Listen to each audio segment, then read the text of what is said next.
प्रिय व्यूअर्स, परीक्षा expert official channel के डेली स्टैटिक जीके सीरीज में आपका स्वागत है। इस सीरीज में हम प्रतिदिन आपके लिए UPSC, state PSC, SSC, RRB banking तथा विविध परीक्षाओं से संबंधित 10 प्रश्न व्याख्या सहित लेकर प्रस्तुत होंगे। हम आशा करते हैं कि ये प्रश्न आपकी परीक्षाओं की तैयारी में सहायक सिद्ध होंगे। चलिए शुरू करते हैं पहले क्वेश्चन से।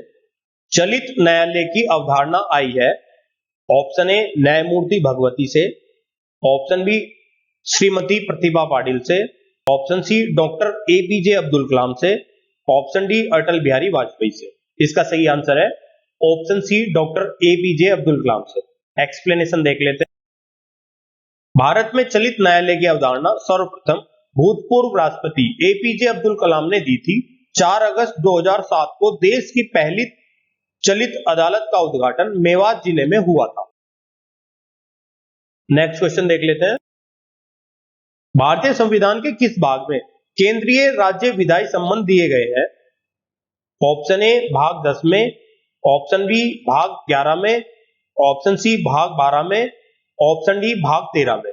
इसका सही आंसर है ऑप्शन बी भाग 11 में। एक्सप्लेनेशन देख लेते हैं।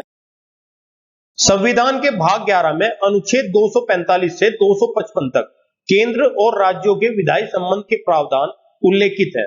इसके अलावा विभिन्न विधायी विषयों को संविधान की 7वीं अनुसूची की 3 सूचियां, संघ सूची, राज्य सूची तथा समवर्ती सूची में विभाजित किया गया है। नेक्स्ट क्वेश्चन देख लेते हैं। राज्यसभा द्वारा संविधान के अनुच्छेद 249 के अंतर्गत पारित संकल्प, जिसके द्वारा संसद को राज्य सूची के विषय पर राष्ट्रहित में विधि निर्माण करने का अधिकार दिया गया है, प्रकट रहेगा। ऑप्शन ए 6 माह से अधिक नहीं, ऑप्शन बी 2 वर्ष से अधिक नहीं, ऑप्शन सी 1 वर्ष से अधिक नहीं, ऑप्शन डी असीमित काल तक। इसका सही आंसर है ऑप्शन सी 1 वर्ष से अधिक नहीं। एक्सप्लेनेशन देख लेते हैं।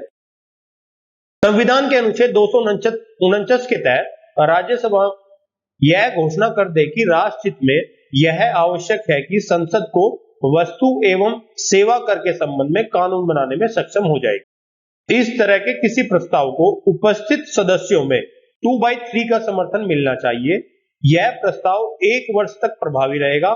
इसे आगे असंख्य बार बढ़ाया जा सकता है, परंतु इसे एक बार में 1 वर्ष से अधिक के लिए नहीं बढ़ाया जा सकता है। नेक्स्ट क्वेश्चन देख लेते हैं। निम्नलिखित में से कौन सरकारी आयोग का सदस्य नहीं था? Hanumanthaiya, option C SR Sen, option D B Sivaraman. इसका सही आंसर है ऑप्शन बी के हनुमंतैया। एक्सप्लेनेशन देख लेते हैं। केंद्र राज्य संबंधों पर विचार करने तथा उनको सुदृढ़ करने हेतु अपने सुझाव देने के लिए 1983 में सरकारिया आयोग का गठन किया गया था, जहां न्यायमूर्ति आर.एस. सरकारिया इसके अध्यक्ष थे तथा बी शिवरामन और एम.आर. सेन इसके अन्य 2 सदस्य थे। आयोग द्वारा अपनी रिपोर्ट जनवरी 1988 में सौंपी गई थी। नेक्स्ट क्वेश्चन देख लेते हैं। कथन ए राज्य की कार्यपालिका शक्ति का प्रयोग संसद के कानूनों तथा राज्यों में लागू कानूनों का अनुपालन सुनिश्चित करने हेतु होता है। कारण आर अपनी कार्यपालिका शक्तियों का प्रयोग करके भारत सरकार राज्यों को आवश्यक निर्देश दे सकती है। नीचे दिए गए कूट से सही उत्तर का चयन कीजिए। ऑप्शन ए तथा आर दोनों सही है और आर ए की सही व्याख्या करता है।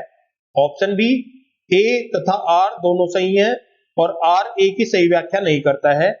ऑप्शन बी ए सत्य है किंतु आर असत्य है। ऑप्शन डी ए असत्य है किंतु आर सत्य है। इसका सही आंसर है ऑप्शन ए तथा आर दोनों सही है और आर ए की सही व्याख्या नहीं करता है।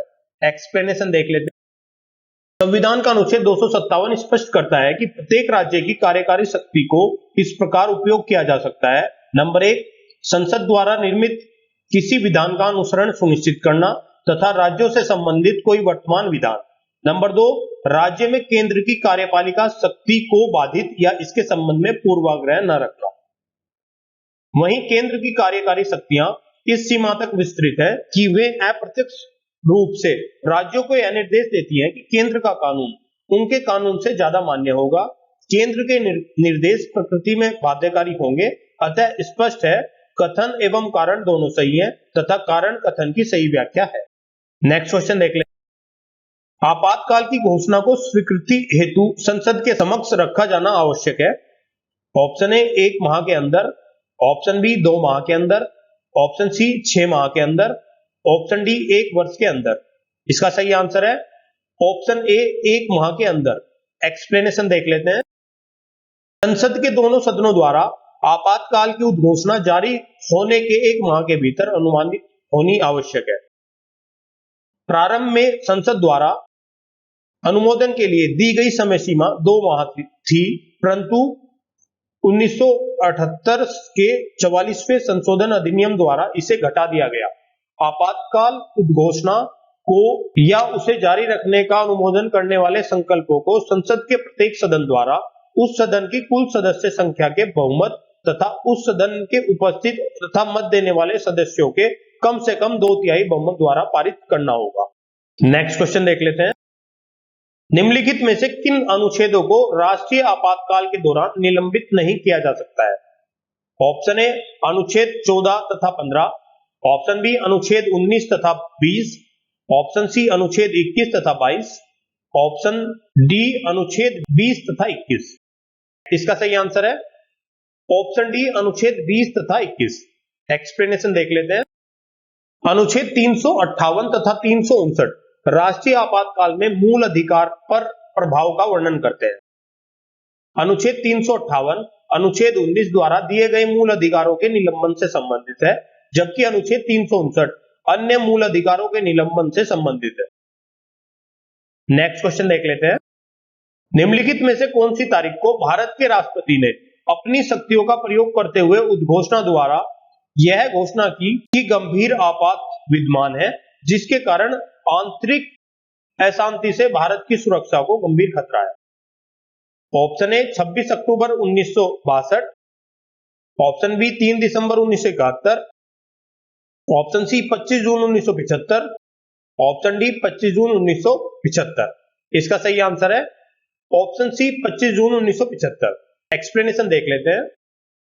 25 जून 1975 को तत्कालीन भारतीय राष्ट्रपति फखरुद्दीन अहमद ने तत्कालीन प्रधानमंत्री इंदिरा गांधी के नेतृत्व वाली सरकार की सिफारिश पर आंतरिक अशांति के आधार पर आपातकाल की घोषणा की थी।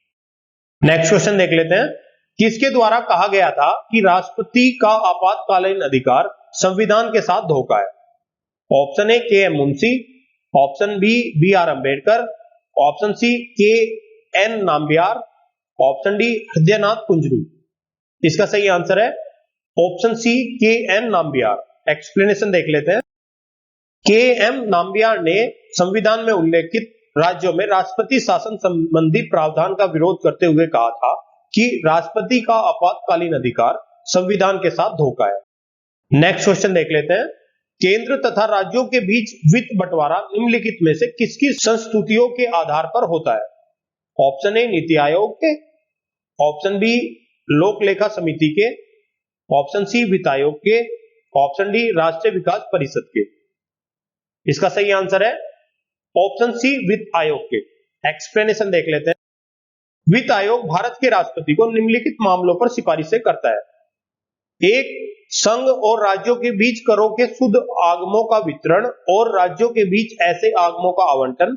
2, भारत की संचित निधि से राज्यों के राजस्व में सहायता अनुदान को शासित करने वाले सिद्धांत। नंबर 3, राज्य वित्त आयोग द्वारा की गई सिफारिशों के आधार पर राज्य में नगर पालिकाओं और पंचायतों के संसाधनों की अनुपूर्ति के लिए राज्य की संचित निधि के संवर्धन के लिए आवश्यक उपाय। नंबर 4, राष्ट्रपति द्वारा आयोग को सुपुर्द वित्त के हित में निर्दिष्ट कोई अन्य विषय। प्रिय व्यूअर्स, हम आशा करते हैं कि ये वीडियो आपको अच्छी लगी होगी। कृपया अपने फीडबैक एवं सजेशंस कमेंट बॉक्स में दें। हम आपके सजेशंस के अनुसार वीडियो को और बेहतर बनाने का प्रयास करेंगे। इस वीडियो की पीडीएफ प्राप्त करने के लिए आप हमारे टेलीग्राम चैनल से जुड़ सकते हैं, जिसका लिंक वीडियो के डिस्क्रिप्शन में दिया गया है। आप हमारी वेबसाइट www.pariksaexpert.com पर जाकर किसी भी एग्जाम की टेस्ट सीरीज ज्वाइन कर सकते हैं।